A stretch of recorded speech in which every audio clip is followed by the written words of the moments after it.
friends, welcome to my channel. My name is Barbara Radzevicius and I'm Bondi Quilter. We are going to talk about English paper piecing and how to do a box of chocolates, 1-inch hexagons into the configuration of a 3-inch hexagon. So fun. So I've chosen all the fabrics to go with it. I'm only showing you one block today, and it's block 45 in the book. So, 52 hexagon blocks by Katja, Marek. Beautiful book. And I'm showing you how to piece this beautiful block. I hope you enjoy it. If you like this type of content, I mainly talk about quilting and some knitting in my channel. This is a whole quilting episode. Hope you like it. If you like this type of content, please like and subscribe. And I'm so happy to see you here. Hope everybody is well and ready to start sewing. In the Northern Hemisphere, it is getting to be quite cool. And it's the season, friends, for getting out those fabrics and templates and making a quilt. There is nothing so special as making your own quilt or your own bag or, you know, anything really to keep the little fingers occupied during those long nights and evenings. So, hope you enjoy. I'm going to have a look at my tiny little pieces that I've kept, those little scraps to go in the pieces that are not hexagons in the hexagon shape. So I really do love greens, and I have these pieces. They're very small pieces of my K facet fabrics that are left. That's a really nice green, and this is a beautiful little green. I love this fabric, but that is all that I have left of it. And then there's this little tiny piece. As you can see, I've got little pieces that I've kept because I just can't use them for something that, you know, that's not important. Or there's a bag of little smaller pieces that I've kept. I should have a look in that. There is probably, they look to be mostly reds and oranges though, and I want a cooler colour for the chocolates, I'm thinking. And I want a small print, so we have to have a look for small prints. I really love that red on top. Here's some smaller pieces, some pinks. But no. So I think I'll go with the ones that I've already got here. There's a little piece of black and white that I really do love. That's a Brendan Mobley one from K Facet, and I really love it, and that's all I've got left. I'll put that with the pile. So this is my pieces so far. I hope that I'll be able to get the, you know, get the shapes out of it that I want. Look at this. Eating too much lettuce makes me sleepy. I might take that too. It may or may not go into it, but let's see how it goes. Selecting the background fabric for the hexagons. Small pieces of cool colours. This is a block I'm going to make now. You can see has the same configuration as this one, except these pieces I made as one piece. I might do that with this one too. Let's see how we go, but you can see just by using different fabrics how it changes the whole perspective of the hexagon block. It's just amazing. There's like thousands of configurations you can use and colors and everything for this this particular project. So there are my chocolates set out, and I have the fabrics ready to go. These are the ones I thought I would use. Nice greens and black and white stripes, wobbly stripes. I've set the block out that I'm going to use, and I'm now going to number the pieces so that when I sew the fabrics to the block, sew the fabrics together, they will all be really easy to find. So we'll have 1, 2, 3. I love these chocolates. And we will have, because I want the block to be facing this way, not because this is a directional pattern, but just so that we know which is the top and which is the, you know, the right way to go. So we'll have 1, 2, 3. And then I'll write top here because I'll be able to see these when I sew the fabrics on the other side. And then we'll have 1, 2, 3, 4, 5, 6. It also helps me to keep count of, you know, how much fabric I need to cut. And now I'm going to cut. These are my paper scissors. Cut the template.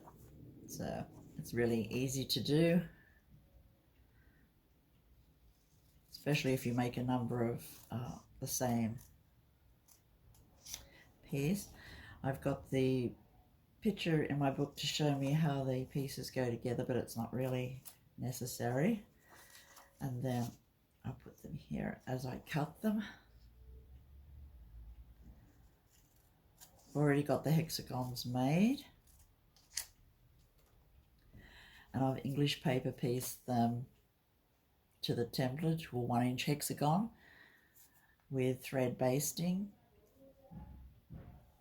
I do have a viscous punch that I make the templates with that makes them all very, you know, exactly the same size.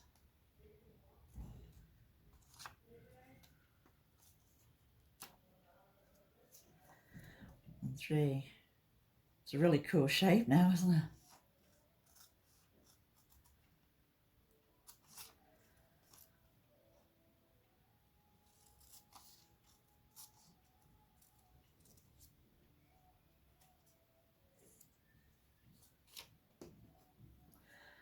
I'll turn my shapes with the numbers facing the right way.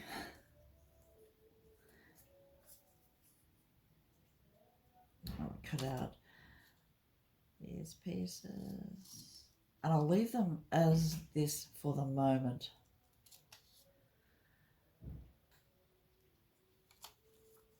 This is a really exacting part, I find. If I get these lines really correct and snug, then everything is good.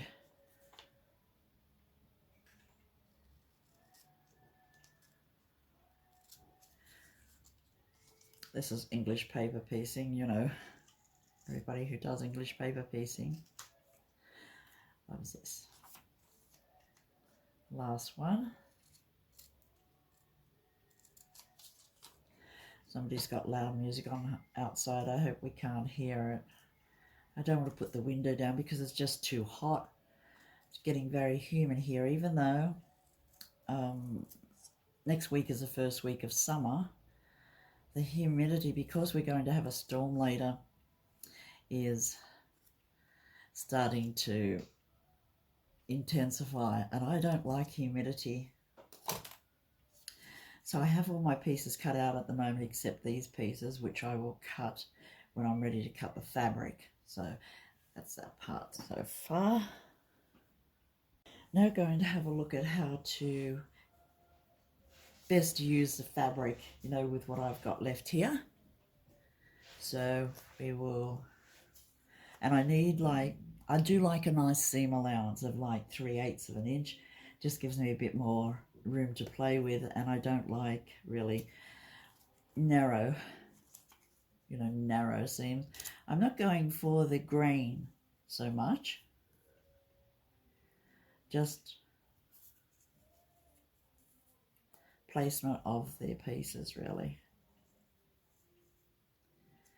Although, saying that, I do like to have them on the, you know, the grain of the fabric facing the right way, or hopefully the right way, with the seam allowance. And this is the 3 pieces that I need. I'll have a look at that and see if there's a better way to lay them out. Probably this way, I think. And then I will just trim off this piece here so that I don't have to have the big piece of fabric. So beautiful. There we are. Now I'll cut it.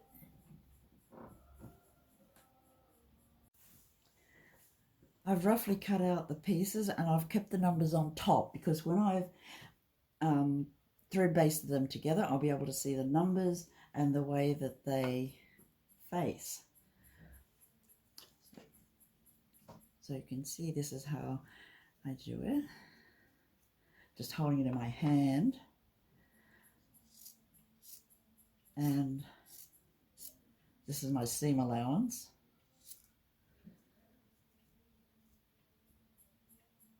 So I can roughly tell how much of a seam allowance that I have, and I really like it.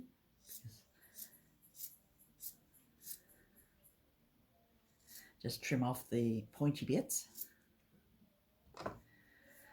There we have that, and now I will use my little plastic peg because it is a bit, you know, the shape is a little big just for me to hold it in my hand. I know you can put a pin there. There's many ways of doing that, but I like to do it this way, and I only need one. And so when I fold it, I will be able to see the number. So I'll now thread the needle. You probably don't want to see me threading the needle. I've got the 3 pieces ready to tack. Got a nice long thread and a knot in the end. Folding it over, and I'm going to start here. I'll start on the wrong side just so the knot is easy to see when I'm ready to take them out, take the papers out. When I get to a corner like this, to make sure that the fabric is just a little under the seam allowance on the other side, and I fold it over to get a very nice crisp point. Put the needle through the point and come up. So my stitches are about 3/8 of an inch apart too, and I like to come up just before the edge. This is the other angle. You see how neat they are when you just have a simple fold.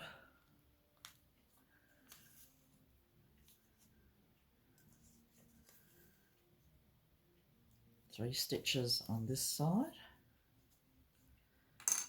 Take the peg out and fold it and just hold it with my thumb and forefinger. I'm going to string piece these together so all the pieces of the same shape will be together.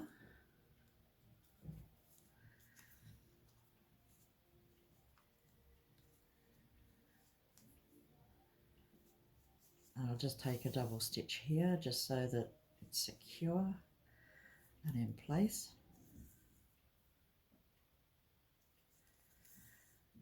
There we go. And you can see that I can see the number clearly, but on the other side is a nice crisp shape. Love the flowers. So now instead of starting all over again, I'll just put my clip in and just start again. But as I haven't got a knot now, I'll just do a double stitch. And then,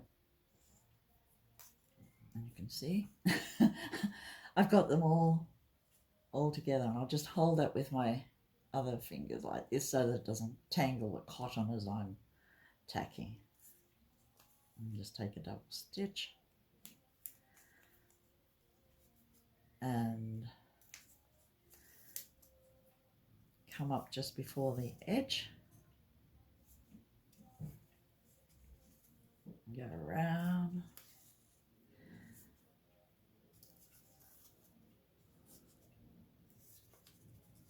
it's looking good. I love doing these blocks, they're so nice, and there's so many possibilities you can do even with the blocks, you know, without putting them into a quilt or anything. I am thinking of having a giveaway at the end of the month, next month, in the middle of the month, and maybe these will be the gifts, but I will make them into something else. And I'll probably send a project for you to do too with English paper piecing. You know, it's everybody is loving this type of sewing. Oh, hand sewing, slow stitching is just really relaxing, isn't it? I'm up to my last one. And you can see my seam allowances aren't all exactly to shape, but I don't mind because they are roughly the same size and don't see the other side. So we'll start with a double stitch, and this is the last of the 3 pieces of this shape. You can see so I've got it like that.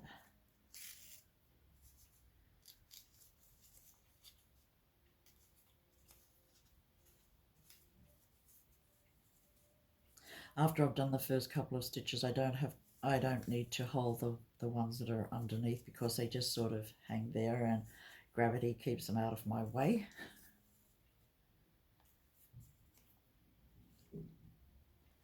Oops, needle came unthreaded.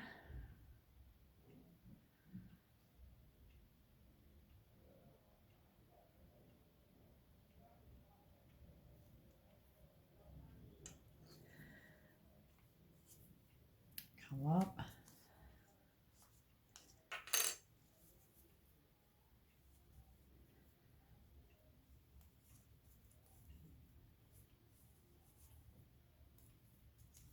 I have done this block with Australiana fabrics too, and that's really really nice with the little animals on it. Not chocolates, but yeah, patriotic tape, themed ones.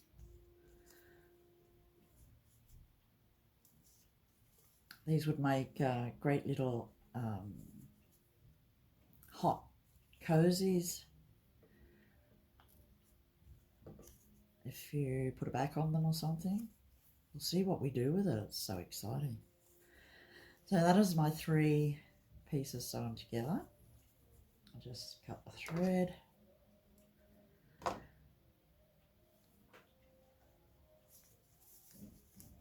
And I'll keep those like that until I'm going to use them so they don't run away.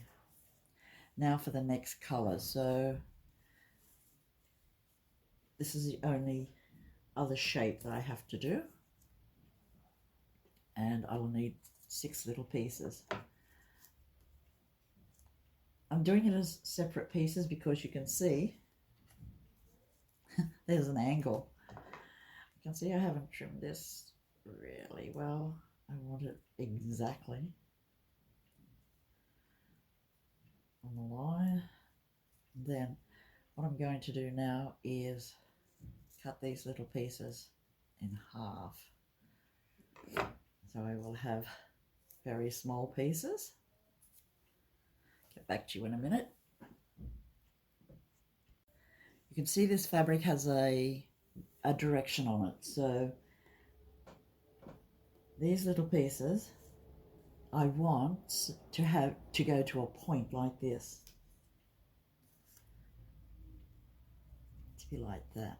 So they all face the same way, but where they join will be a nifty little point. So I'll line all my little pieces up on here. I'm just putting them on at the moment, and then I will cut them out. I think one piece is somewhere else. I got 6 there. No. So you can see I'm using my garden table today because it's easy to move around. I'll just find the other piece and we'll cut those out. I'm getting to the part now where it's almost fussy cutting, isn't it? And I want the point to be on the white part there. So I'm looking for a white part that I can use like that. This one can go up here a bit more, like that.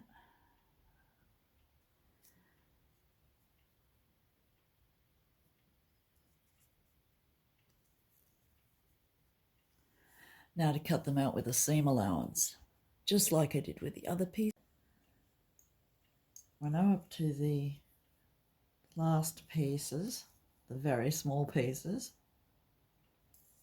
I'm just going to take a double stitch. I'll fold that over very carefully. You can see I've got a big seam allowance here on one side. Just make sure it's okay all around and just trim a bit more off.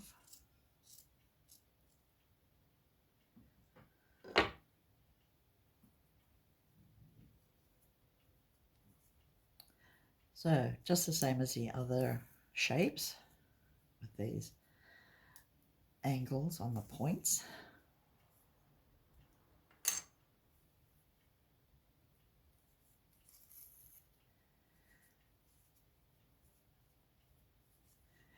I've already got one done, starting to lay them out.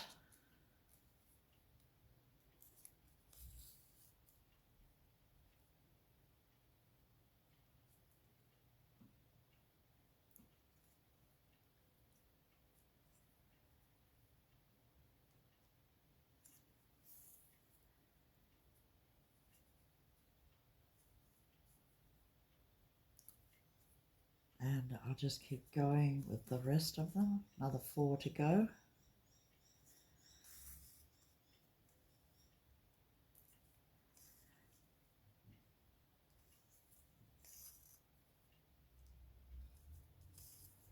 There we go. Nice little points. And then I'll line them up on the side with the white. I've got all my pieces tacked together. I just need to cut them apart. And I've got an original pattern here, same one. This is block 45, by the way.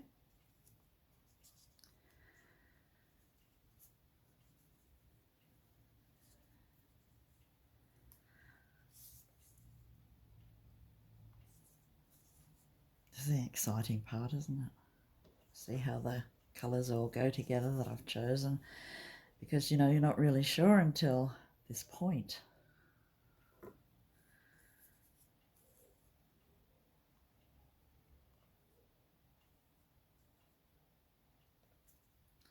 want to make sure that the white part that I've sewn goes together with the white part of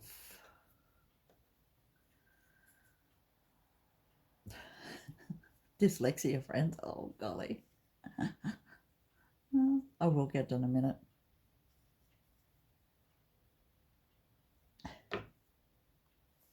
Do you see how tricky things are for me?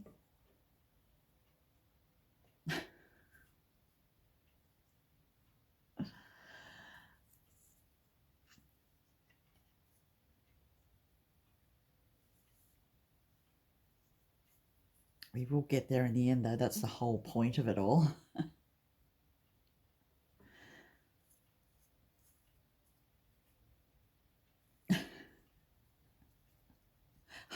I'm sorry this might look a bit funny you with me trying to put the pieces together properly, but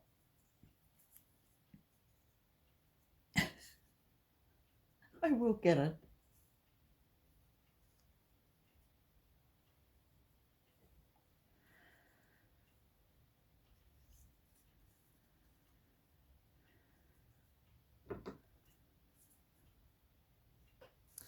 That's how it's going to look.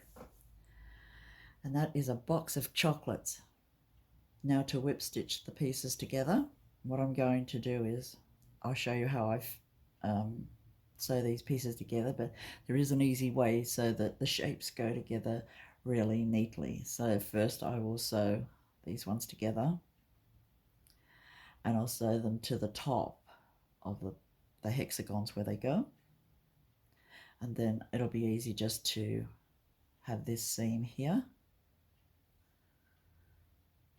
Got to say, first of all, I will sew the hexagons together just with this 3 seam here like this. So I hope this is a fun episode. Let me know what you think.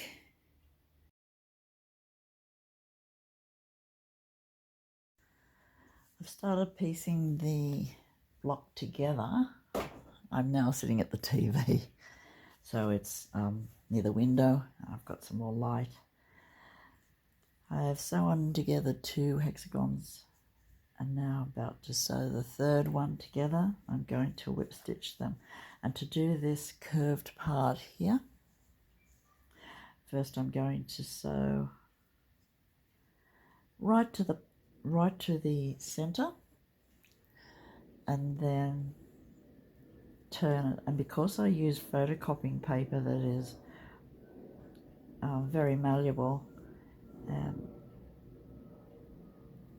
not like card, it's not that stiff, so especially if you've got arthritis or something in your fingers like I have, I've got some frozen finger joints, I find the photocopying paper is perfect because it lets me work with it very easily. So I just catch the top of the fabric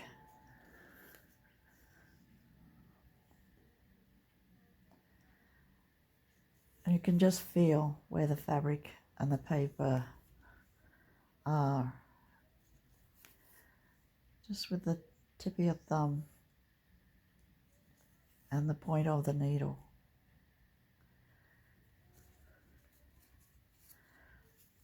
I love whip stitching.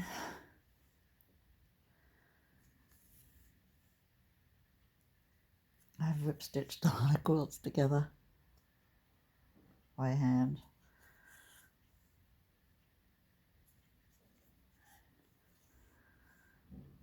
Coming up to the point.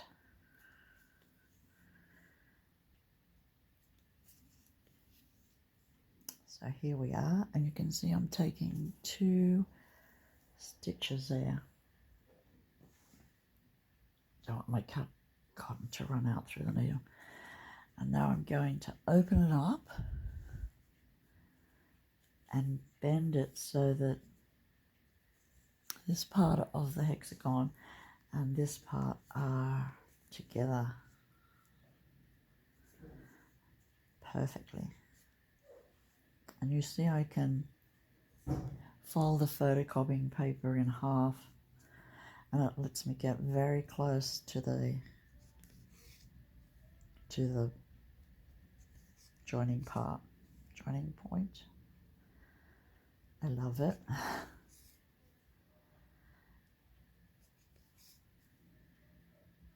I get 22 stitches to the inch, so this is an inch side on the hexagon, 1 inch hexagon.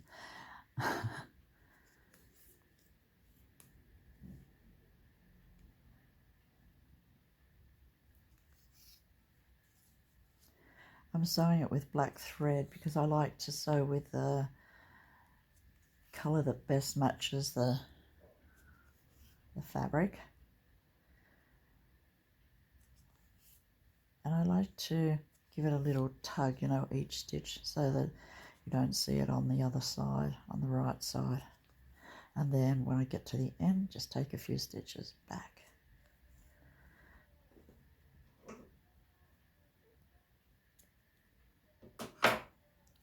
And there we have it.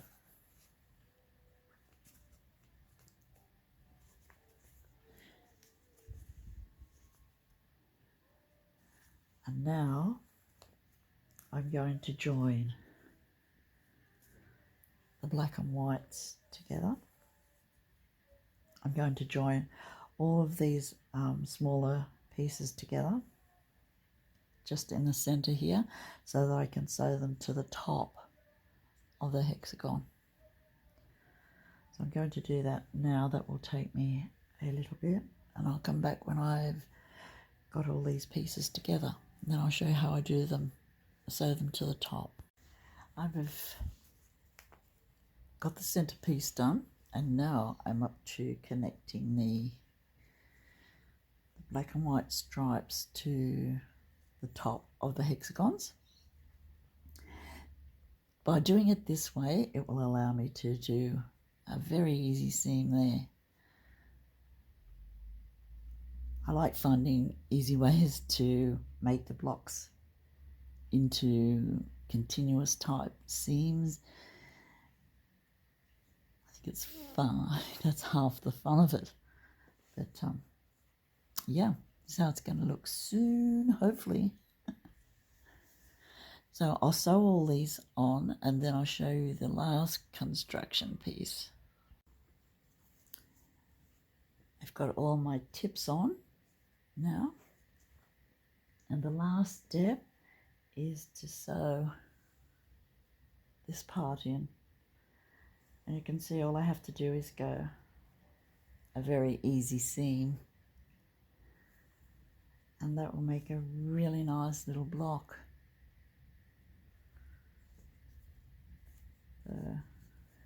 So easy to do.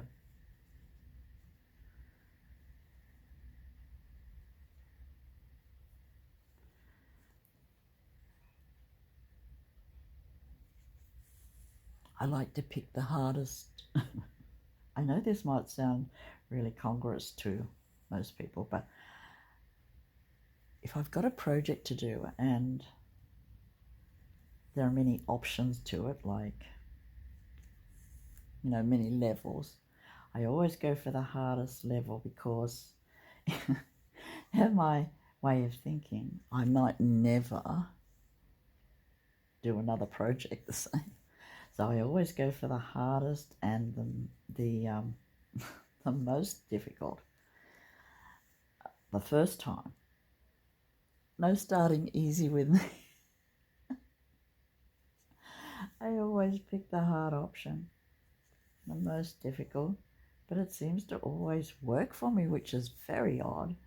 I know I put a lot of effort into it and everything, because when you're thinking about it, it might only be the only one you do, but then again, it might not be. I might be really good at it and want to do another one. But usually, something that I know is going to take me hours, like the cross stitch I did with wool once, and I thought, and it was an expensive project at the time because I had to buy the wool and everything to go with it. And I thought, you know, I'm going to go for the most difficult one. And I'm so happy I did, because it turned out lovely, and it's a keepsake. And it's the same with most projects. I mean, this isn't a really easy type of project, especially with the fussy cutting. For me, who has dyslexia, and I sometimes have to resort to asking John, you know, is this how it goes? But in the end, I always get it, because I know with perseverance, see, that's the only thing I'm really good at, perseverance. It's never going to beat me. I know it's weird, but yeah. I think it's a good thing to have, you know, perseverance and sticking to thing until I don't like going to bed and leaving things half done or just about done or anything like that. I like to have the washing up all done because when I would get up in the morning, I want it to be a fresh house. You probably all know how I feel, and you probably feel the same way. And it's not that I am over enthusiastic. Well, I could be, but yeah, isn't that fun?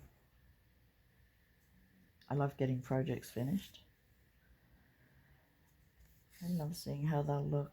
I love gifting things that I've made. I hope the recipients like them. But my sister seems to get a lot of socks and scarves and that, and she always says she loves the things, so I hope she does. I'm sure she does. She's a Virgo like me. She was born on Father's Day, 2 days after my birthday. And we're a few years apart. I think I've got 2 brothers between me and my sister. I love her so much.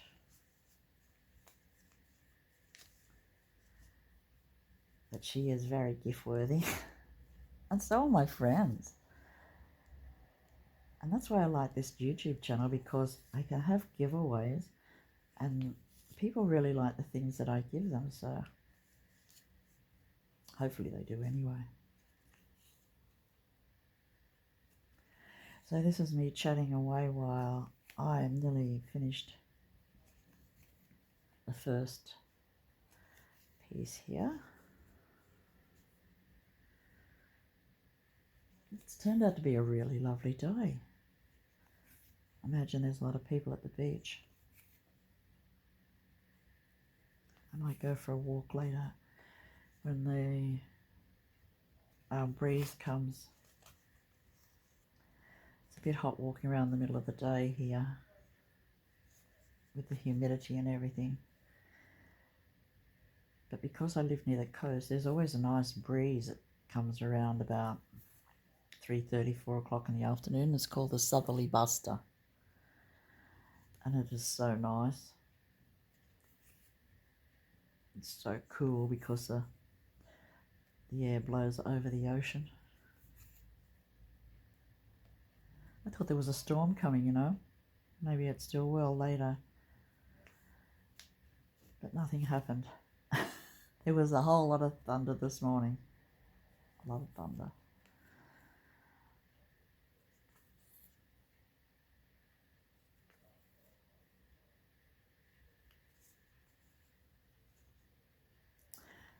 So this is just about it.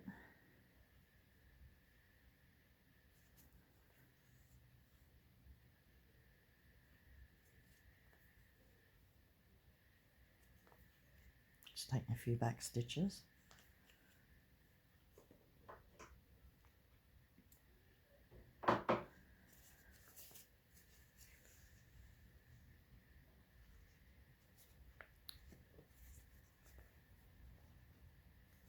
It's neat.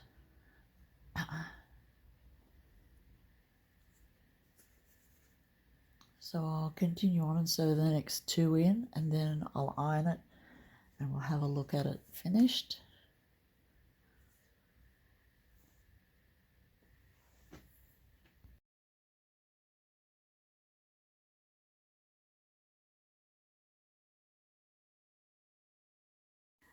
That's it for this episode, friends. Thank you so much for joining me, and stay well and warm or cool down here in the south where the humidity is getting quite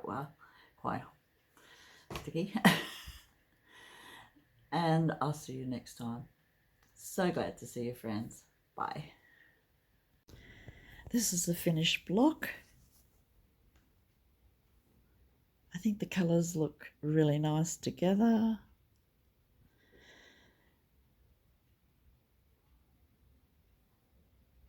Little flowers with a black background and the black on the striped fabric, and the black in the chocolate fabric, ties it all together.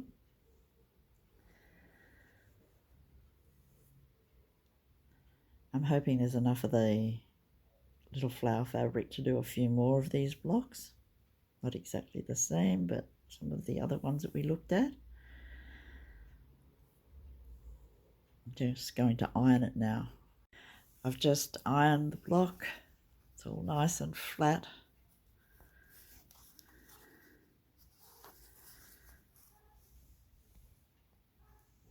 I think it looks really nice.